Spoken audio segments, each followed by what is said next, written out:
So hello and welcome back to my channel never stop learning. तो आप सभी लोगों का स्वागत है हमारे चैनल नेवर स्टॉप लर्निंग पे। तो आज का जो वीडियो है वो मैं स्पेशली साइंस एग्जाम जो आपका 2 तारीख को होने वाला है उसके लिए मैं बनाने जा रहा हूँ, और ये वीडियो काफ़ी ज़्यादा इंपॉर्टेंट रहेगा। इस वीडियो में मैं आपके सामने जो इम्पोर्टेंट टॉपिक्स हैं, जो आपके साइंस एग्जाम का जो बुक है, जो हम लोग एनसीईआरटी बुक पढ़ते हैं, उसमें स्पेशली जो फिजिक्स केमिस्ट्री वाला पार्ट है, 6 चैप्टर्स या 7 चैप्टर्स जो भी हैं, उसके मैं जितने इंपॉर्टेंट टॉपिक्स हैं उसको मैं यहाँ पे नोट डाउन करवा दूंगा। आप वो सारे टॉपिक्स एक बार मैचअप कर लीजिए और उसमें देख लीजिएगा कि क्या आपने उस सारे टॉपिक्स को कवर किया है या नहीं। तो चलिए वीडियो को स्टार्ट करते हैं बिना टाइम को वेस्ट किए हुए। तो सबसे पहले हम लोग केमिस्ट्री पार्ट को देखते हैं, और केमिस्ट्री पार्ट में सबसे पहला चैप्टर जो है वो है आपका केमिकल रिएक्शंस। ठीक है, तो उसके हम लोग जो मेन मेन टॉपिक्स हैं उसको यहाँ पे नोट डाउन करेंगे। ठीक है, तो चलिए देखते हैं केमिस्ट्री का फर्स्ट पार्ट। तो चलिए देखते हैं सबसे पहले क्या क्या आपको इसमें इंपॉर्टेंट टॉपिक्स है जिसको कवर करना है। और जो भी लोग इस चैप्टर को भी पढ़ लिए हैं तो एक बार वो जरूर मिला लीजिए कि क्या आपने इन सारे टॉपिक्स को अच्छे से पढ़ा है या नहीं पढ़ा है। तो सबसे पहले आपको क्या पढ़ना है इसमें, देखिए वैसे तो आपको सारा चीज़ पढ़ना है as a whole complete chapter के हिसाब से, बट जो मेन मेन टॉपिक्स है उसको बहुत ध्यान देना है भाई। ठीक है, क्योंकि इस टॉपिक से 100% क्वेश्चन रहेगा, 100%। आप अगर देख लो प्रीवियस ईयर क्वेश्चन उठा करके तो सारे जितने भी टॉपिक्स मैं लिखा हूँ यहाँ पे उससे क्वेश्चन रहता ही रहता है। तो सबसे पहले displacement excuse me displacement and double displacement reaction. Specially जो डबल डिस्प्लेसमेंट रिएक्शन है ये वाला पार्ट हमेशा से बोर्ड में आया ही आया है। अब डबल डिस्प्लेसमेंट रिएक्शन में कलर ऑफ प्रेसिपिटेट, क्योंकि जितने भी डबल डिस्प्लेसमेंट रिएक्शन होते हैं उन सब में प्रेसिपिटेट का फॉर्मेशन होता है, तो आपको कलर ऑफ प्रेसिपिटेट जानना बहुत जरूरी है। तो आप कम से कम 4 डबल डिस्प्लेसमेंट रिएक्शन है उसको लर्न कर लीजिएगा और उसके प्रेसिपिटेट के कलर को जरूर देख लीजिएगा। एनसीईआरटी बुक में सिर्फ एक डबल डिस्प्लेसमेंट रिएक्शन का जिक्र किया गया है, बट आप अगर रेफरेंस बुक का हेल्प लेंगे तो उसमें कम से कम 4 आपको डबल डिस्प्लेसमेंट रिएक्शन मिल जाएगा। ठीक है, तो आपको वो चीज देखना है। अब आ जाते हैं डिकम्पोजिशन रिएक्शन। तो सीधा सीधा डिकम्पोजिशन रिएक्शन कभी आपसे नहीं पूछेगा। इसमें टोटल 3 टाइप्स होते हैं। तो टाइप्स ऑफ डिकम्पोजिशन रिएक्शन में आपको कोई एक टाइप पूछ सकता है, वेदर थर्मल डिकम्पोजिशन पूछ सकता है, इलेक्ट्रोलाइटिक पूछ सकता है, फोटोलाइटिक पूछ सकता है। स्पेशली फोटोलाइटिक और थर्मल ये काफी ज्यादा इंपॉर्टेंट है। थर्मल में इलेक्ट्रोलिसिस आ जाता है और फोटोलाइटिक में सिल्वर क्लोराइड सिल्वर नाइट्रेट वाला आ जाता है। ठीक है, तो आप ध्यान दीजिएगा इस पे, डिकम्पोजिशन बहुत इंपॉर्टेंट है। ठीक है, यहाँ से भी क्वेश्चन रहता ही रहता है। उसके बाद है एंडोथर्मिक एंड एक्सोथर्मिक। एंडोथर्मिक बार बार हम लोग ये चीज पढ़े हैं। एंडो मतलब हीट को एब्जॉर्ब करना, एक्सो मतलब हीट को बाहर निकालना, एग्जॉस्ट करना। ठीक है, तो ये इसके हिसाब से आप जरूर पढ़ लीजिएगा, इसके रिएक्शंस अच्छे से देख लीजिएगा। अब आता है रिडॉक्स। रिडॉक्स का मतलब ऑक्सीडेशन एंड रिडक्शन, जिस रिएक्शन में साथ में हो रहा होता है उसको रिडॉक्स रिएक्शन कहते हैं। अब रिडॉक्स रिएक्शन में 2 इंपॉर्टेंट चीज बहुत बार पूछा जाता है, oxidising agent and reducing agent. जहां ऑक्सीडेशन टेक्स प्लेस कर रहा होता है वो रिड्यूसिंग एजेंट होता है, और जहां रिडक्शन टेक प्लेस कर रहा होता है वो ऑक्सीडाइजिंग एजेंट होता है। तो ऑक्सीडेशन का उल्टा रिड्यूसिंग एजेंट हो गया और रिडक्शन का उल्टा ऑक्सीडाइजिंग एजेंट हो गया। तो ये चीज आपको पढ़ना बहुत ही ज्यादा जरूरी है, यहाँ से भी डन क्वेश्चन रहेगा ही रहेगा। अब आ जाते हैं लास्ट टॉपिक। यहाँ लास्ट टॉपिक से एक क्वेश्चन 100% रहता है, कोरोजन। स्पेशली जो एफी वाला जो इसमें न्यूमेरिकल मैं बार बार बोल दे रहा हूँ, रिएक्शन जो है एफी वाला जिसको रस्ट बोलते हैं उसका रिएक्शन जरूर आप देख लीजिएगा, लर्न कर लीजिएगा उसको। प्लस रेंसिडिटी सबको पता है, फूड वाला जो चैप्टर है, जो फूड रेंसिड क्यों हो जाता है, उसको कैसे प्रोटेक्ट किया जा सकता है, वो सारा चीज आप देख लीजिएगा। तो फर्स्ट वाला जो चैप्टर है उसमें से आप सब टॉपिक करने के बाद एक बार जरूर क्रॉस चेक कर लीजिएगा कि क्या आपने ये सारे टॉपिक को कवर किया है या नहीं किया है। चलिए अब बढ़ते हैं अगले टॉपिक की ओर। तो चलिए देखते हैं अब सेकंड जो चैप्टर है आपका एसिड बेसिस एंड सॉल्ट, उसमें क्या क्या पढ़ना है आपको। पढ़ना तो अगेन वही वाला बात है कि सारे चैप्टर्स को अच्छे से पढ़ना है, बट जो मुख्य मुख्य टॉपिक है, जो मेन मेन टॉपिक्स है, जिसको आपको एकदम डन करके उसको अच्छे से पढ़ के बढ़िया से उसको आपको रिवाइज करना होगा बार बार, उसमें कौन कौन सा टॉपिक है वो देख लेते हैं। एम्फोटरिक ऑक्साइड बहुत अच्छे से पढ़ के जाना है आपको। एम्फोटरिक ऑक्साइड वो ऑक्साइड होता है जो एसिड प्लस बेसिक दोनों टाइप का बिहेवियर रखता है, उसको एम्फोटरिक ऑक्साइड कहते हैं। तो इसके एग्जांपल्स Al2O3 है, एल्यूमिनियम ऑक्साइड है, और भी 2-3 एग्जांपल्स आप देख लीजिएगा। यहाँ से अभी लगातार 3-4 साल से क्वेश्चन आ रहा है। ठीक है, ऑल्फैक्टरी इंडिकेटर्स देख लीजिएगा, कौन कौन सा ऑल्फैक्टरी इंडिकेटर्स होता है। यहाँ से एक ऑब्जेक्टिव या 2 ऑब्जेक्टिव श्योर शॉर्ट रहेगा ही। फेनोप्थलीन है, मिथाइल ऑरेंज है, या जो भी और कुछ है, रेड कैबेज है, टर्मरिक है, जिंजर, जो भी होता है अप्रॉक्स सारा आप देख लीजिएगा। ठीक है, न्यूट्रलाइजेशन रिएक्शन इस पूरे चैप्टर का सबसे इंपॉर्टेंट रिएक्शन है, न्यूट्रलाइजेशन रिएक्शन, जिसमें एसिड और बेस को रिएक्ट करते हैं तो सॉल्ट एंड वाटर बनता है। उस चीज को आप ध्यान से पढ़ लीजिएगा, उसके कुछ रिएक्शंस पढ़ लीजिएगा। ठीक है, pH in our daily life में जो पीएच का यूज होता है, जैसे डिके ऑफ टूथ है, उसका ब्लड का पीएच क्या होता है, सॉइल का पीएच क्या होता है, ये 3 टॉपिक को अच्छे से पढ़ लीजिएगा। इसके थ्योरेटिकल पार्ट, कॉन्सेप्चुअल पार्ट को ध्यान से देख लीजिएगा, इससे रिलेटेड कुछ क्वेश्चन है उसको कर लीजिएगा, ठीक है। हाँ, अब ये इलेक्ट्रोवैलेंट एंड कोवैलेंट बॉन्डिंग को आप ध्यान से पढ़िएगा, ये क्योंकि सम ऑफ ऑल है, मतलब कहने का मतलब ये सारे चैप्टर्स में इंक्लूडेड है। इलेक्ट्रोवैलेंट बॉन्ड की जहां तक मैं बात करता हूं तो उसका मतलब होता है जब मेटल को हम लोग नॉन मेटल के साथ रिएक्ट करवाते हैं तो वो बॉन्ड रिएक्ट नहीं, जब हम लोग मेटल को नॉन मेटल को मिलाते हैं तब जो बॉन्डिंग होता है उसको इलेक्ट्रोवैलेंट बॉन्ड बोलते हैं। स्पेशली इलेक्ट्रोवैलेंट बॉन्ड में ट्रांसफर ऑफ इलेक्ट्रॉन्स होता है। जहां हम लोग बात करते हैं कोवैलेंट बॉन्ड का, तो कोवैलेंट बॉन्ड में शेयरिंग ऑफ इलेक्ट्रॉन्स होता है और ये नॉन मेटल्स के बीच में होता है, ठीक है। तो इस चीज को आप ध्यान रखिएगा। इलेक्ट्रोवैलेंट बॉन्ड को हम लोग आयोनिक बॉन्ड भी बोलते हैं, इसके कंपाउंड को हम लोग आयोनिक कंपाउंड भी कहते हैं, ठीक है। सम इंपॉर्टेंट कंपाउंड्स, इस चैप्टर का सबसे इंपॉर्टेंट पार्ट है, ये 4 कंपाउंड्स आपको ध्यान से पढ़ना है। That is washing soda Na2CO3.10H2O, जिसको कि हम लोग सोडियम कार्बोनेट डेकाहाइड्रेट बोलते हैं, ठीक है। बेकिंग सोडा NaHCO3 बोलते हैं, that is sodium bicarbonate. Bleaching powder CaOCl whole twice होता है और जिप्सम CaSO4 होता है। तो ये चारों कंपाउंड्स को अच्छे से बढ़िया से रीड कर लीजिएगा, कहाँ कहाँ किसका यूज है। और हाँ, इसमें एक और पार्ट है, हार्डनेस ऑफ वाटर को कैसे हम लोग रिमूव करते हैं, तो वो चीज पढ़ लीजिएगा। तो हम लोग हार्डनेस ऑफ वाटर को वॉशिंग सोडा मिला करके रिमूव करते हैं, ठीक है। तो इसमें से इस चैप्टर से इस टॉपिक्स को जरूर कवर कर लीजिएगा, ये टॉपिक छूटना नहीं चाहिए। चलिए अब आप अगले चैप्टर की ओर चलते हैं। तो अगला चैप्टर जो है वो है मेटल्स एंड नॉन मेटल्स, ठीक है। मेटल्स एंड नॉन मेटल्स वैसे पहले बहुत बड़ा चैप्टर हुआ करता था, बट इसके कुछ पार्ट को क्या किया गया, रिड्यूस कर दिया गया। तो पहले तो मेटलर्जी को पूरी तरह से हटा दिया गया था, बट अब मेटलर्जी के कुछ पार्ट को ऐड कर दिया गया। बेसिकली मेटल्स का आपको प्रॉपर्टीज पढ़ना होता है, नॉन मेटल्स का प्रॉपर्टीज पढ़ना होता है। मेटल्स का फिजिकल प्रॉपर्टी में डक्टिलिटी, मेलिएबिलिटी, ये काफी ज्यादा इंपॉर्टेंट प्रॉपर्टी है, इसको अच्छे से पढ़ लीजिएगा। गोल्ड जो होता है वो मोस्ट डक्टाइल एलिमेंट होता है, ये सबको पता है, ठीक है। टॉपिक्स क्या क्या पढ़ना है, रिएक्शन इन्वॉल्विंग मेटल्स, मेटल के साथ जब आप कार्बन को रिएक्ट कराते हैं, ऑक्सीजन को रिएक्ट कराते हैं, हाइड्रोजन को रिएक्ट कराते हैं, तो कैसे रिएक्ट होता है। इसमें रिएक्शंस में आपको सबसे इंपॉर्टेंट चीज जो पढ़ना है वो hot water, cold water, normal water और स्टीम। जब आप ये पार्ट जो है ना, कुछ मेटल्स जो है वो हॉट वाटर के साथ ही रिएक्ट करते हैं, कुछ मेटल जो है वो कोल्ड वाटर के साथ रिएक्ट करते हैं, कुछ जो होते हैं वो नॉर्मल में रिएक्ट करते हैं, कुछ स्टीम के साथ रिएक्ट करते हैं। ये जो है ना चारों क्लासिफिकेशन रिएक्शन, ये अच्छे से कर लीजिएगा, ठीक है। बहुत ध्यान पूर्वक इसको अच्छे से कर लीजिएगा, ये बहुत इंपॉर्टेंट है। यहाँ से एक क्वेश्चन रहेगा ही रहेगा, थोड़ा सा घुमा के रहेगा क्वेश्चन कि कौन सा मेटल कैसे किसके साथ रिएक्ट कर सकता है। मैग्नीशियम का एग्जांपल ले लीजिए आप, सोडियम का एग्जांपल आप ले सकते हैं इसमें, तो ये चीज है, ठीक है। उसके बाद डिफरेंट टाइप्स ऑफ अलॉयज, मतलब क्या क्या अलॉयज है, स्पेशली ब्रॉन्ज है, और उसके बाद सोल्डर है, उसके बाद आपका स्टील है, ठीक है। तो ये सब अलॉय है, इसके बारे में आपको थोड़ा सा जानकारी होना चाहिए। ऑब्जेक्टिव में ये क्वेश्चन रहता है अलॉय से रिलेटेड, ठीक है। ओर ऑफ डिफरेंट मटेरियल, जैसे एल्यूमिनियम का ओर क्या है, मरकरी का ओर क्या है, आयरन का ओर क्या है, कॉपर का ओर क्या है, तो वो कुछ कुछ ओर्स के बारे में आप जरूर पढ़ लीजिएगा, ठीक है। फिर different process of extraction of ore का एक्सट्रैक्शन कैसे करते हैं, कैल्सिनेशन करते हैं, रोस्टिंग करते हैं, ये सारा चीज जो है कुछ इंपॉर्टेंट प्रोसेस है जिनको आपको अच्छे से पढ़ना होगा। तो इस टॉपिक को भी अच्छे से कवर कर लीजिएगा। आते हैं फिजिकल प्रॉपर्टीज ऑफ मेटल, जो मैंने पहले ही बताया था कि डक्टिलिटी और मेलिएबिलिटी, इन दो को अच्छे से देख लीजिएगा। रिएक्शंस में ये वाला पार्ट को बिल्कुल भी मिस मत करिएगा। देखिए नॉन मेटल्स में कुछ एक्सेप्शंस केसेस है, जैसे ब्रोमीन एक एक्सेप्शन केस है, उसको ध्यान से पढ़ लीजिएगा, और भी कुछ कुछ एक्सेप्शन केसेस है, उसको ध्यान से देख लीजिएगा, ठीक है। कुछ इंपॉर्टेंट रिएक्टिविटी सीरीज है इसमें, ठीक है। रिएक्टिविटी सीरीज को भी एक बार ध्यान से देख लीजिएगा, ठीक है। रिएक्टिविटी सीरीज भी काफी इंपॉर्टेंट है, तो इसी चैप्टर का वो पार्ट है रिएक्टिविटी सीरीज, तो इसको भी आप बहुत ही ज्यादा ध्यान से देख लीजिएगा। अब हम लोग केमिस्ट्री के last chapter carbon and its compound की ओर चलते हैं और देखते हैं वहां कौन कौन सा मेन टॉपिक है जो आपको पढ़ना है।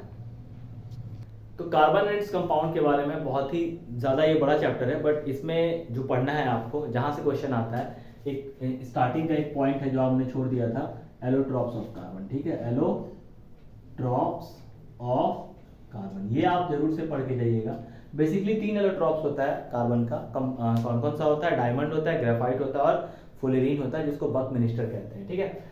सैचुरेटेड एंड अनसैचुरेटेड हाइड्रोकार्बन आपको पढ़ना है। सैचुरेटेड मतलब सिंगल बॉन्ड, अनसैचुरेटेड मतलब डबल या ट्रिपल बॉन्ड पढ़ना है, ठीक है। टाइप्स ऑफ रिएक्शन पढ़ के जाना है आपको, addition and substitution types of reaction जो होता है उसको पढ़ के जाना है, अच्छे से पढ़ के जाना है, ठीक है। इससे रिलेटेड क्वेश्चन रहेगा, तो इसमें दो भी रिएक्शन इन्वॉल्व है, उस रिएक्शन को अच्छे से करके जाइएगा, ठीक है। होमोलोगस सीरीज, अगेन यहाँ पे आपको 3 पार्ट पढ़ना है, पता ही आप लोगों को, ANE that is single bond, ENE that is double bond and YNE that is triple bond, ठीक है। एल्केन, एल्कीन, एल्काइन, इसको अच्छे से कर लीजिएगा। सबका जनरल फार्मूला याद कर लीजिएगा, ऑब्जेक्टिव में जनरल फार्मूला से रिलेटेड क्वेश्चन रहता है। अल्कोहल और कार्बोक्सिलिक ग्रुप, जब भी हम लोग फंक्शनल ग्रुप पढ़ते हैं उसमें खासकर ये दो ग्रुप जिसमें OH होता है और लास्ट में OL लगा होता है, दैट इज अल्कोहल में प्रोपेनॉल, ब्यूटेनॉल, इथेनॉल जो भी होता है। ऑक्जेलिक में COOH लगा होता है, ठीक है, और लास्ट में OIC लगा होता है। तो ये दोनों ग्रुप को बहुत ही ध्यान से पढ़ के जाइएगा, ठीक है। मैं ऐसा नहीं बोल रहा हूँ कि बाकी ग्रुप को आप क्या करिएगा, ओमिट कर दीजिएगा, बट इन दोनों को बहुत ही अच्छे से, बहुत ही ध्यान से पढ़ के जाइएगा, क्योंकि मोस्ट ऑफ द टाइम देखा गया है बोर्ड्स के क्वेश्चन में कि इन्हीं दोनों ग्रुप से रिलेटेड क्वेश्चंस ज्यादा आते हैं, ठीक है। अब इसके बाद स्टीरिफिकेशन एंड सपोनिफिकेशन, मतलब ये एक दूसरे के उलट में क्वेश्चन है, तो ये बहुत ही इंपॉर्टेंट है, मतलब ये तो ऐसा मान के जाया जाता है कि इससे रिलेटेड क्वेश्चन आएगा ही 110%, या फिर आप 500% समझ लीजिए, इससे क्वेश्चन रहता ही रहता है। लास्ट टॉपिक है जो केमिस्ट्री का, सोप्स एंड डिटर्जेंट, यहाँ से भी क्वेश्चन रहता है, सोप फॉर्मेशन, मिसल फॉर्मेशन, यहाँ से सोप का स्ट्रक्चर देख लीजिएगा जिसमें 12 कार्बन के ऊपर बात किया जाता है, वो स्ट्रक्चर जरूर देख लीजिएगा ध्यान से, और अच्छे से इसको थॉरो अप करके पढ़ लीजिएगा। चलिए अब बढ़ते हैं हम लोग फिजिक्स की ओर। तो चलिए अब देखते हैं फिजिक्स का जो पहला टॉपिक है लाइट्स, उसके बारे में जान लेते हैं। देखिए लाइट बहुत बड़ा चैप्टर है, ठीक है, उसमें 2 पार्ट इन्वॉल्व है वैसे तो, लाइट और उसके बाद उसमें रिफ्लेक्शन रिफ्रैक्शन है, 2 अलग अलग पार्ट है। फिर उसके बाद उसमें ह्यूमन आया जाता है, तो मैं तीनों को एक कंबाइन करके आपके सामने कुछ इंपॉर्टेंट टॉपिक्स रख रहा हूँ, इसको आप अच्छे से देख लीजिएगा। सबसे पहला टॉपिक है कन्वेक्स एंड कॉन्केव मिरर का यूजेज, बहुत बार पूछा गया, मतलब आप ऐसा समझ लो कि हर बार ये पूछा जाता है किसी न किसी तरीके से, और खासकर कन्वेक्स एंड कॉन्केव मिरर से रिलेटेड क्वेश्चन तो 110% रहेगा ही रहेगा। उसके बाद फिर रियल एंड वर्चुअल इमेज के बीच का डिफरेंस, ये अभी बहुत ज्यादा हाईलाइटेड क्वेश्चन है, रियल एंड वर्चुअल इमेज के बीच का डिफरेंस 3 मार्क्स में ये क्वेश्चन आता है, और कभी कभी ये 2 मार्क्स में भी आता है, तो 3 से 4 डिफरेंस आप अच्छे से याद कर लीजिएगा, लर्न कर लीजिएगा। Image formation by lens, specially convex lens, convex lens के 6 पोजीशंस होते हैं, उस 6 पोजीशंस को आप देख लीजिएगा ध्यान से, उसमें से बिटवीन जो फोकस एंड 2f1 है, ऐसा करके जो है f1 एंड 2f1 वाला को अच्छे से देख लीजिएगा, ठीक है। और इसके सारे चीज, नेचर कैसा होगा, इमेज फॉर्मेशन कैसा होगा, ये सारा चीज आप ध्यान से देख लीजिएगा। लेंस का, कॉन्वेक्स लेंस का 6 पोजीशंस को, लेंस फार्मूला से न्यूमेरिकल 110% रहेगा ही रहेगा। पहले मिरर फार्मूला से ज्यादा न्यूमेरिकल आता था, बट आज के डेट में क्या है ना, अभी का जो आप देखेगा 3-4 साल का पेपर, तो उसमें लेंस फार्मूला से क्वेश्चंस ज्यादा आते हैं। रिफ्रैक्टिव इंडेक्स को लर्न कर लीजिएगा, वाटर का सबसे रिफ्रैक्टिव इंडेक्स याद रखिएगा 1.33, एंड डायमंड का याद रखिएगा 2.41, 42, 43, 44 होता है, 2.42 वैसे जनरली होता है, ठीक है। Snell's law, law of refraction का जो सेकंड लॉ है उसको स्नेल्स लॉ बोलते हैं, तो ये sine i by sine r जो कि म्यू एक कांस्टेंट है, वही कांस्टेंट रिफ्रैक्टिव इंडेक्स कहलाता है, उसको ध्यान से देख लीजिएगा, ठीक है, उसके बारे में थोड़ा सा अच्छे से पढ़ लीजिएगा। Human I and its parts, कहने का मतलब कॉर्निया क्या होता है, प्यूपिल क्या होता है, सिलियरी मसल्स क्या होता है, ठीक है, रेटिना क्या होता है, ये 4 पार्ट है इंपॉर्टेंट पार्ट, इस चारों पार्ट के बारे में जानकारी ले लीजिएगा, हर टॉपिक हर पार्ट्स को ध्यान से पढ़ लीजिएगा, किस पार्ट पे क्या काम है, किस चीज का क्या काम है, ठीक है। यहाँ से क्वेश्चन 100% रहेगा, स्पेशली इन ऑब्जेक्टिव सेक्शन, ठीक है। उसके बाद डिफेक्ट्स, 3 टाइप के डिफेक्ट है, आपको पता है, बेसिकली मायोपिया, हाइपरमेट्रोपिया सबसे ज्यादा इंपॉर्टेंट है, इसके करेक्शंस पढ़ लीजिएगा, किस अगर मायोपिक आई है तो उसको करेक्ट करने के लिए कौन सा लेंस लगाना होगा, और अगर हाइपरमेट्रोपिक आई है तो उसको करेक्ट करने के लिए कौन सा मिरर यूज करना होगा, ठीक है। एटमॉस्फेरिक रिफ्रैक्शन का आप ये पढ़ लीजिएगा एप्लीकेशंस, ठीक है, बहुत इंपॉर्टेंट है, यहाँ से 2 एप्लीकेशन पढ़ के जाइएगा, उसमें से कोई एप्लीकेशन 100% आएगा ही। पावर ऑफ लेंस लास्ट में आप पढ़ लीजिएगा, डायोप्टर होता है और कैसे कैसे इस पर न्यूमेरिकल बेस्ड है, कुछ 5 न्यूमेरिकल आप अच्छे से इसमें कर लीजिएगा। चलिए बढ़ते हैं आगे। तो चलिए बढ़ते हैं इलेक्ट्रिसिटी की ओर, और इलेक्ट्रिसिटी के मेन पार्ट्स को आपको जो टॉपिक्स आपको अच्छे से पढ़ के जाना है उसको देख लेते हैं, ठीक है। सबसे पहले क्या पढ़ना है, तो SI units of current, potential difference, resistance and resistivity, सारी चीज के एसआई यूनिट को अच्छे से लर्न कर लीजिएगा, नोट डाउन कर लीजिएगा, ठीक है। चार्ज के प्रॉपर्टीज के बारे में पढ़ लीजिएगा, चार्ज के 3 बेसिक प्रॉपर्टीज जो होते हैं उसको ध्यान से पढ़ लीजिएगा, ठीक है। उसके बाद मेजरिंग इंस्ट्रूमेंट्स, इंस्ट्रूमेंट कहने का मतलब जैसे कि अमीटर है, वोल्ट मीटर है, गैल्वेनोमीटर है, ये तीनों के बारे में अच्छे से जानकारी ले लीजिएगा। अमीटर का पर्पस क्या है? अमीटर करंट को नापने के लिए यूज, मेजर करंट करता है, करंट को मेजर करता है। वोल्ट मीटर पोटेंशियल डिफरेंस को मेजर करता है। गैल्वेनोमीटर करंट को डिटेक्ट करता है। तो इन तीनों के बारे में ध्यान से पढ़ लीजिएगा। मोस्ट इंपॉर्टेंट क्वेश्चन आता है ओम्स लॉ। ओम्स लॉ आपको अच्छे से लर्न होना चाहिए। उसके बाद ओमिक कंडक्टर या नॉन ओमिक कंडक्टर क्या होता है? जो ओम्स लॉ को फॉलो करता है उसको ओमिक बोलते हैं, जो ओम्स लॉ को फॉलो नहीं करता है उसको नॉन ओमिक बोलते हैं। ठीक है, इसका ग्राफ प्लॉट अच्छे से कर लीजिएगा। ठीक है, वी आई कैरेक्टरिस्टिक, वी आई का मतलब होता है voltage and current characteristic of Ohm's law. Voltage and current characteristic का मतलब क्या होता है? यहाँ पे आप करंट को दिखाते हैं, यहाँ पे वोल्टेज को दिखाते हैं और ये स्ट्रेट बनता है, जो कि ये बताता है कि current is directly proportional to potential difference across the ends of the conductor. आ जाइए नेक्स्ट में, series and parallel numerical. Series and parallel combination जो होता है रेजिस्टेंस का, इक्विवेलेंट रेजिस्टेंस का, यहाँ से ऑब्जेक्टिव टाइप क्वेश्चन भी बनता है और डायरेक्ट क्वेश्चन भी बनता है। Factors on which resistance of a conductor depends, किस फैक्टर के किस फैक्टर पे रेजिस्टेंस ऑफ अ कंडक्टर जो है वो डिपेंड करता है, उसके बारे में भी आपको जानकारी रखना बहुत जरूरी है इस चैप्टर के हिसाब से। देन रेजिस्टिविटी, रेजिस्टिविटी से रिलेटेड क्वेश्चन क्या आता है कि अगर आप वायर के लेंथ को डबल कर दिए तो नया रेजिस्टेंस कितना होगा, एरिया ऑफ क्रॉस सेक्शन बढ़ा दिए तो क्या होगा। इस टाइप के 4 न्यूमेरिकल आप जरूर कर लीजिएगा, यहाँ से 4 न्यूमेरिकल आप कर ही लीजिएगा। Heating effect of electric current क्या होता है? जैसे कि आयरन वगैरह होता है जो हम लोग हीट करते हैं वो सारा चीज़, तो heating effect of electric current वही होता है। ठीक है, उसको अच्छे से पढ़ लीजिएगा, जिसको कि हम लोग जूल्स लॉ ऑफ हीटिंग भी कहते हैं। इलेक्ट्रिकल एनर्जी क्या होता है? जो पावर पढ़ते हैं हम लोग, हाँ पावर भी पढ़ लीजिएगा, इसके बाद ही है जस्ट पावर के बहुत सारे फॉर्मूले हैं, उस फॉर्मूले को अच्छे से लर्न कर लीजिएगा। और उसके बाद पावर के जस्ट बाद आता है इलेक्ट्रिकल एनर्जी, जिसमें हम लोग मीटर वगैरह जो होता है, मीटर रीडिंग वगैरह वो सब करते हैं। और इसी में एक आता है इसका ऐसा यूनिट किलो वाट आवर। तो हमेशा याद रखिएगा ये kilo watt hour, kilo watt देख करके आप इसको पावर का ऐसा यूनिट मत समझिएगा, ये इलेक्ट्रिकल एनर्जी का ऐसा यूनिट होता है। तो अब लास्ट चैप्टर की ओर चलते हैं, that is magnetic effects of current. Physics का जो लास्ट पार्ट है, जिसको कि हम लोग मैग्नेटिक इफेक्ट्स ऑफ करंट भी कहते हैं, उसका इंपॉर्टेंट चीज़ क्या क्या पढ़ना है आपको। तो मैग्नेटिक फील्ड लाइन, सबसे पहले तो मैग्नेटिक फील्ड क्या होता है उसको समझ लीजिएगा।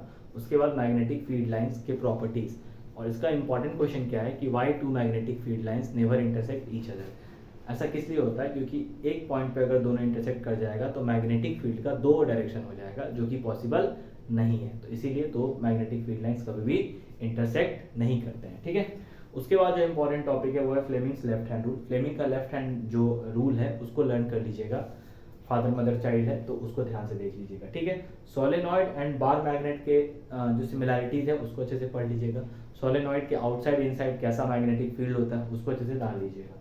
हाउस होल्ड सर्किट को अच्छे से पढ़ लीजिएगा, स्पेशली हाउस होल्ड सर्किट में तीनों वायर का काम देख लीजिएगा। लाइव वायर का क्या काम होता है, न्यूट्रल का क्या काम होता है ना, न्यूट्रल का स्पेलिंग देख लीजिएगा, थोड़ा सा गलती हो गया है। ठीक है, उसके बाद अर्थ का क्या काम होता है, अर्थ वायर का, वो देख लीजिएगा। और इसमें एक इंपॉर्टेंट क्वेश्चन बनता है overloading and short circuit. Short circuit क्यों होता है और ओवरलोडिंग क्यों होता है, इसको ध्यान से देख लीजिएगा। इसको ओवरकम करने के लिए हम लोग फ्यूज का यूज करते हैं। तो फ्यूज किस मटेरियल से मिलकर के बना हुआ रहता है उसको ध्यान से हम लोग को देखना है। तो ओवरऑल जो मैंने फिजिक्स केमिस्ट्री मिला करके 8 या 9 चैप्टर्स के बारे में जितने भी टॉपिक्स आपको बताया है, उस सारे टॉपिक्स को एक एक करके नोट डाउन करके और सारे टॉपिक्स को बढ़िया से पढ़ लीजिए। उस पर्टिकुलर टॉपिक से ही क्वेश्चन आएगा, उसके बाहर से क्वेश्चन नहीं आएगा। जब आप एग्जाम देने जाइएगा तो आप देखिएगा सारे टॉपिक से कोई ना कोई क्वेश्चन जरूर आया हुआ है। अगर आप इतने टॉपिक्स को अच्छे से कर लेते हैं तो आपको मैं बता देता हूँ कि अगर आपका मार्क्स काउंट करें तो 26 प्लस 25 आई होप 51 मार्क्स है शायद, या 50 मार्क्स है फिजिक्स केमिस्ट्री मिला करके, तो उसमें आपको 50 में कम से कम 45 प्लस जरूर आ जाएगा। इवन कि 50 में 50 भी आ सकता है अगर आप ये सारे टॉपिक्स को बढ़िया से कवर कर लेंगे। तो इस वीडियो में हम लोग इतना ही रखते हैं और सबसे अच्छे से आप लोग को ये बताया जा रहा है, सारे टॉपिक्स को ध्यान से पढ़िए, अच्छे से पढ़िए। अभी भी आपके पास 3 दिनों का समय है, अच्छे से पढ़िए और ज़्यादा से ज़्यादा मार्क्स स्कोर करिए। ऑल द बेस्ट, फिर मिलेंगे अगले वीडियो में।